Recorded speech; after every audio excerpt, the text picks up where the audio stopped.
Évangile de Matthieu, chapitre 7, versets 24 à 27, il est question de deux maisons. La première, c'est celle qui est bâtie sur le roc, la parole de Dieu.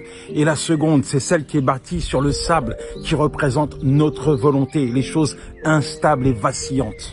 Et moi, pendant des années, je ne voulais pas mettre la parole de Dieu en avant. Non, ça, c'était juste pour le dimanche. Toute la semaine, je construisais mon foyer sur du sable mouvant qui représentait mes émotions, ma volonté, mes impulsions. Résultat, mon foyer était en ruine. Heureusement que Dieu est intervenu dans ma déchéance. Il m'a montré que finalement, il n'y avait qu'une seule option pour construire ma maison. Sa parole comme fondement. Oui, il est le roc.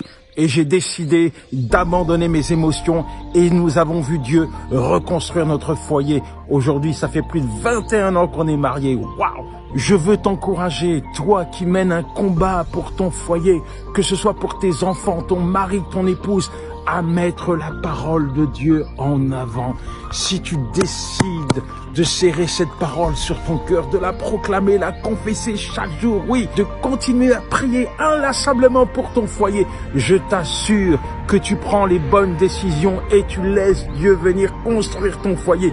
Il est celui qui rebâtit les foyers en ruine. Et avec lui comme fondement, les tempêtes, les cyclones peuvent s'écraser sur ta maison, mais elle restera debout et stable parce qu'elle est bâtie sur le roc de la parole de Dieu. Ciao.